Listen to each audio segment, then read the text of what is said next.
విశాఖ పోలీసులు ఘోరంగా విఫలమవుతున్నారు. చిన్నపాటి కేసులను ఛేదించి అదే గొప్ప అనుకుని పెద్ద పెద్ద భారీ చోరీ కేసులను సాల్వ్ చేయలేకపోతున్నారు.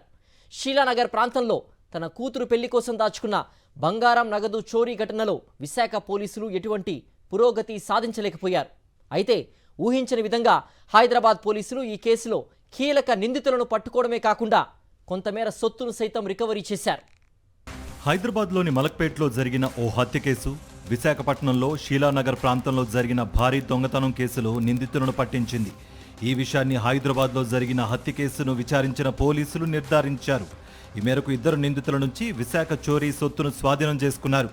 గాజువాక పోలీస్ స్టేషన్ పరిధిలోని షీలానగర్ ప్రాంతంలో ఉన్న వెంకటేశ్వర కాలనీలో నివాసం ఉంటున్న ఎల్ఐసి ఉద్యోగి ఇంట్లో ఈ నెల 13వ తేదీన భారీ దొంగతనం జరిగింది. కూతురి పెళ్లి కోసం దాచిన బంగారం, నగదు మొత్తం చోరీ అయింది.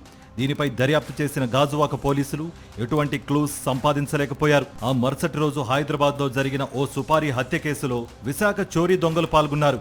ఇక్కడి దొంగతనంలో ఉన్న ఇద్దరు నిందితులు పాల్గొన్నట్లుగా అక్కడ పోలీసులు స్పష్టం చేశారు.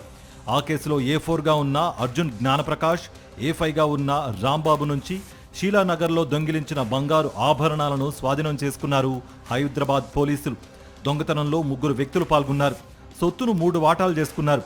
2 దొరికారు. 3వ నెల్లూరు పారిపోయినట్లుగా పోలీసులు గుర్తించారు.